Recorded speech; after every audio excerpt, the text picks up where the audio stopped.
하나님의 말씀은 요한복음 16장 말씀입니다. 신약성경 175페이지 요한복음 16장 16절부터 24절까지입니다.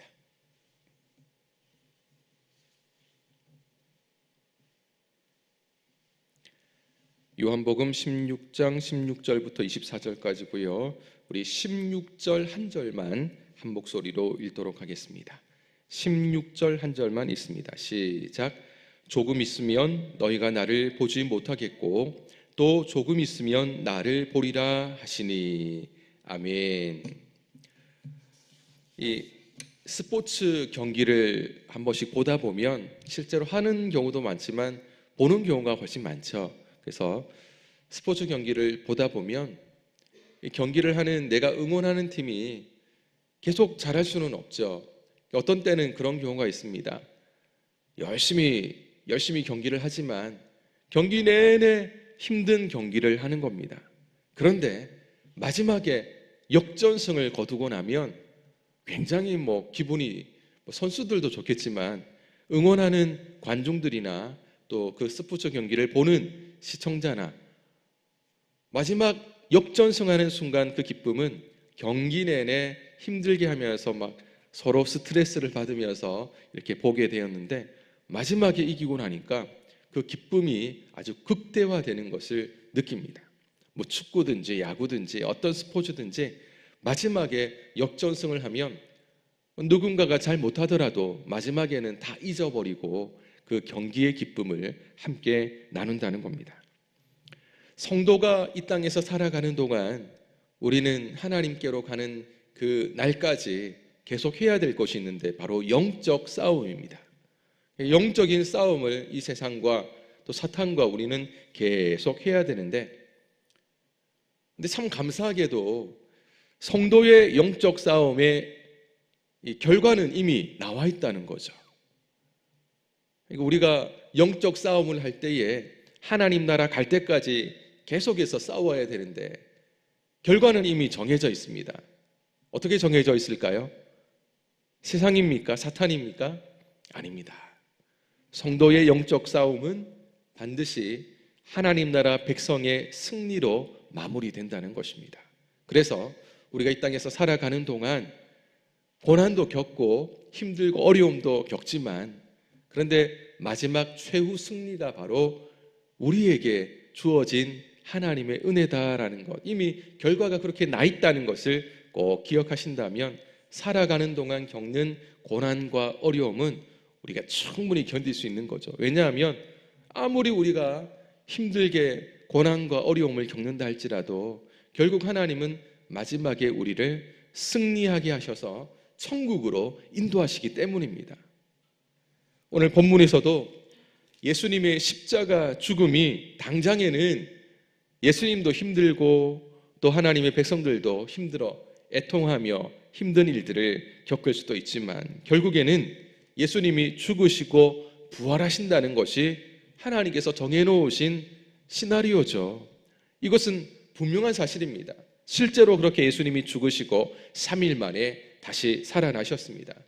그래서 십자가에 죽으실 때의 그 모습만 보면 애통할 수밖에 없지만 부활의 주님을 통해서 우리는 기쁨과 승리를 누리게 될 것이라는 것이 오늘 예수님이 제자들에게 하시는 말씀입니다. 우리 오늘 말씀을 함께 살펴보도록 하겠습니다. 우리 함께 읽었던 16절을 포함해서 18절까지 우리 세 절을 다 같이 한 목소리로 읽도록 하겠습니다. 시작. 조금 있으면 너희가 나를 보지 못하겠고 또 조금 있으면 나를 보리라 하시니 제자 중에서 서로 말하되 우리에게 말씀하신 바 조금 있으면 나를 보지 못하겠고 또 조금 있으면 나를 보리라 하시며 또 내가 아버지께로 감이라 하신 것이 무슨 말씀이냐 하고 또 말하되 조금 있으면 이라 하신 말씀이 무슨 말씀이냐 무엇을 말씀하시는지 알지 못하겠노라 하거늘. 예수님이 16절에서 조금 있으면 너희가 나를 보지 못하겠고 또 조금 있으면 나를 보리라 이런 말씀을 합니다. 제자들은 이 말씀이 뭔지를 몰라가지고 그 뜻을 헤아리지 못해서 이게 무슨 말씀이지? 예수님이 또 내가 아버지께로 간다고 하시는데 그게 무슨 말씀이지? 제자들은 계속해서 혼란스러운 겁니다. 아버지께로 가면 나를 보지 못한다 하시고, 또 조금 있으면 또 보겠다 하시고, 처음 예수님이 조금 있으면 너희가 나를 보지 못하겠고 라고 할 때에 조금 있으면은 예수님이 이제 십자가에 못 박혀 죽으실 때를 말하는 것입니다. 그러니 예수님이 죽으시면 제자들은 더 이상 예수님을 볼 수가 없다는 것을 말하는 거죠. 그러나 그 뒤에 조금 있으면 또 나를 보겠다라고 했죠. 그때 조금 있으면은 죽은 후 사흘 만에 부활하시고 난 뒤 제자들은 다시 부활의 예수님을 만나겠다라는 것, 볼 것이다라는 것을 의미합니다.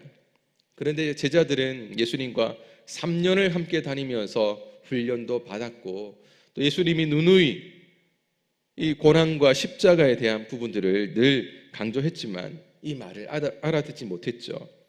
그러고는 서로 이게 무슨 말인가 수근수근하며 그 마음은 불안에 빠져 있었다는 겁니다. 예수님은 제자들의 그런 모습을 안타깝게 여기면서 그 말의 의미를 이제 설명해 주고 있습니다. 19절과 20절 두 절입니다. 같이 읽습니다. 시작. 예수께서 그 묻고자 함을 아시고 이르시되 내 말이 조금 있으면 나를 보지 못하겠고 또 조금 있으면 나를 보리라 함으로 서로 문의하느냐. 내가 진실로 진실로 너희에게 이르노니 너희는 곡하고 애통하겠으나 세상은 기뻐하리라. 너희는 근심하겠으나 너희 근심이 도리어 기쁨이 되리라. 아멘. 이제 얼마 있지 않아서 예수님은 십자가에서 죽게 되십니다. 예수님이 죽는 그 모습을 보면서 제자들은 슬퍼 울며 통곡하겠지만 세상은 그 반대로 자기들의 뜻대로 예수를 죽였으니 기뻐할 것이다 라고 말씀하고 있습니다. 그런데 세상이 기뻐하는 그 기쁨은 오래가지 않습니다. 제자들도 예수님의 죽음을 보면서 슬퍼하고 애통하는 것이 오래가지 않고 오히려 이 모습이 뒤바뀔 것이라는 것을 말씀합니다. 무엇으로요? 예수님의 부활 사건으로요. 예수님의 부활 사건으로 대반전이 일어날 것이다라는 것을 말씀합니다. 예수님의 부활로 세상은 울게 될 것이고 예수님의 제자들은 기뻐하게 될 것이다 라고 예수님은 말씀하셨습니다.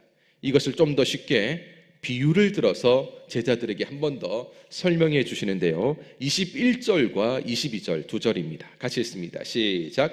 여자가 해산하게 되면 그때가 이르렀으므로 근심하나 아기를 낳으면 세상에 사람 난 기쁨으로 말미암아 그 고통을 다시 기억하지 아니하느니라.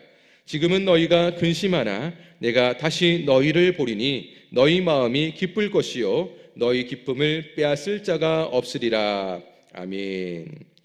예수님의 십자가 죽음과 그리고 부활 사건을 여자의 출산의 고통 그리고 아기가 출산하고 태어난 후에 그 기쁨과 함께 대조하며 비유를 하고 있습니다.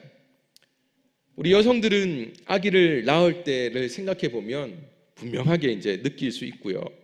남자들은 사실 곁에서 지켜보니까 그렇구나, 굉장히 힘들구나, 이제 그런 생각을 하지만 아마 여성분들은 훨씬 더 피부적으로 와닿게 느낄 그런 비유를 예수님이 하셨습니다.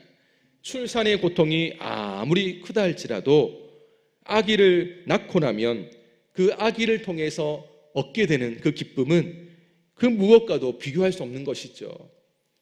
여성들이 아기를 낳을 때는 10달 동안 이제 임신하면서 그 고통, 그리고 마지막 순간 출산하기 전에 그 고통, 그것만 생각하면 다시는 아기를 놓지 않을 것처럼 이야기하지만 낳고 난 뒤에 아기가 얼마나 좋습니까?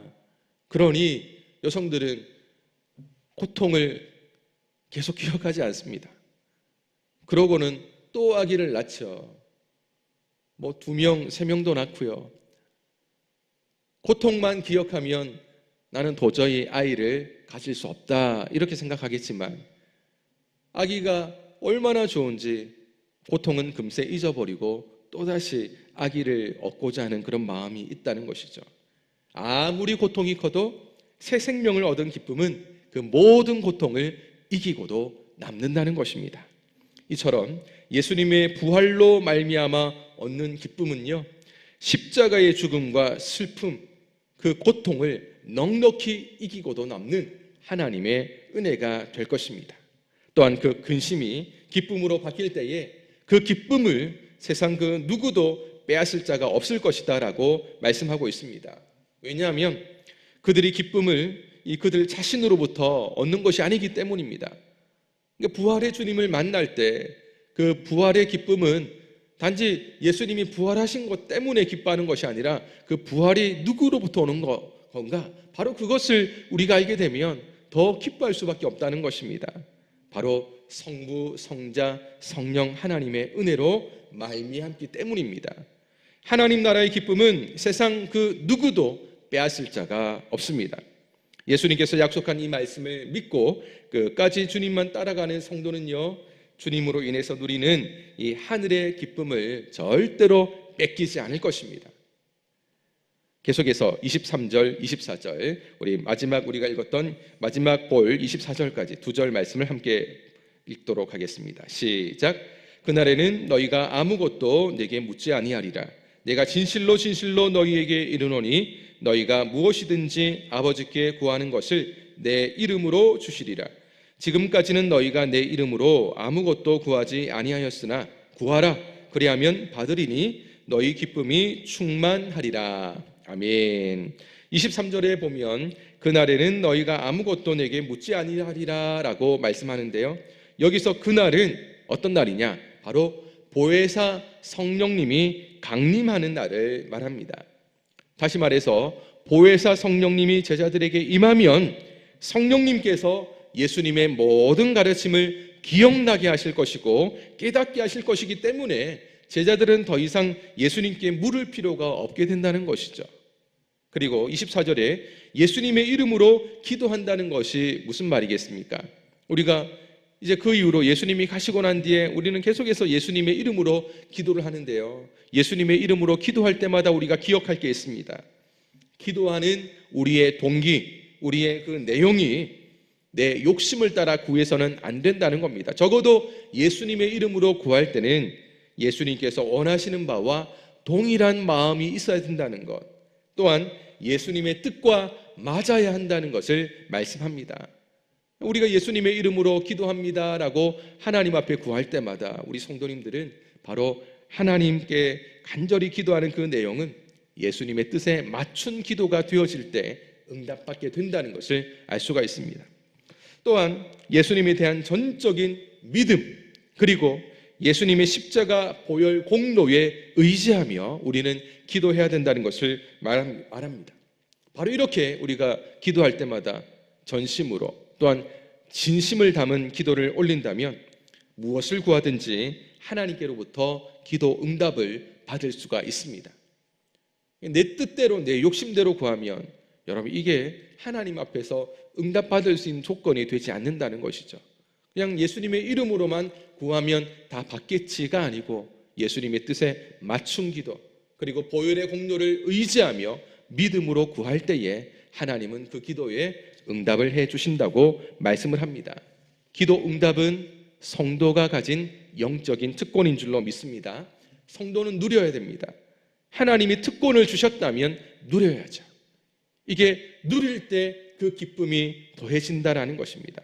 그래서 성도는 기도 응답의 이 놀라운 은혜를 누리기 위해서 항상 기뻐하고 모든 일에 감사하고 쉬지 않고 기도하면서 하나님과 소통하는 삶을 살아야 됩니다. 이 풍성한 삶은 세상 사람들은 절대로 경험할 수 없는 것이죠. 반면에 성도들은 천국 백성으로서 이 땅에서 살아가지만 영원한 천국에서 이 기쁨을 결국은 누리게 되겠지만 하나님은 이 땅에서도 천국의 기쁨을 맛보며 살 수 있도록 은혜를 주셨다라는 것입니다. 그래서 성도는 그리스도 안에서 온전한 믿음으로 하나님께서 우리에게 베풀어 주신 그 은혜를 풍성하게 누려야 됩니다. 그런 삶을 통해서 우리가 한 가지 해야 될 일이 있습니다. 내가 이 천국의 삶을 살아가는 모습을 세상 사람들에게 보여줘야 됩니다. 우리가 이 땅에 살아가는 동안 내가 천국 백성의 이 놀라운 기쁨과 축복을 나 혼자만 꽁꽁 움켜쥐고 살면 세상 사람들은 모르는 거죠. 근데 우리 성도님들도 한 번씩 그런 경험을 할 때가 있는데, 세상 사람들이 좋은 것을 먹고 마시고 누리는 모습을 보면 한 번씩 그런 생각이 듭니다. 나도 저런 것 한번 해보고 싶다. 이게 보이니까 나도 경험하고 싶다라는 마음이 듭니다. 천국 백성의 이 축복된 삶을 세상 사람들이 볼 때에 처음에는 모르겠죠. 그런데 천국 백성의 누리는 기쁨과 그 하나님의 축복을 세상 사람들이 볼 때에, 와, 나도 저런 은혜로운 풍성한 축복을 한번 누리고 싶다라고 생각이 들 정도의 이 놀라운 은혜들을 보여줘야 됩니다.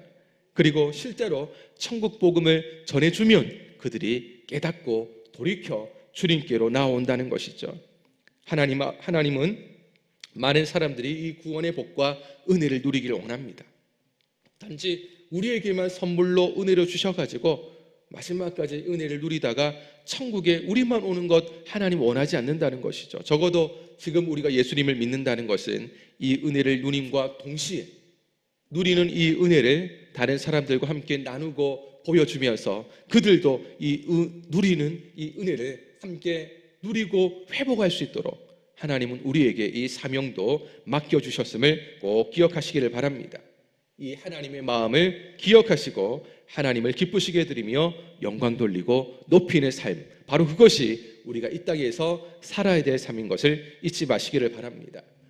오늘 부활의 예수님께서 세자들에게 결국은 십자가의 애통이 부활의 기쁨으로 바뀌게 될 것이라는 것을 말씀해 주셨듯이, 오늘 이미 부활의 그 주님을 만난 우리들은 그 근심이 기쁨으로 바뀌어진 참된 천국 백성의 삶을 살아가고 있습니다.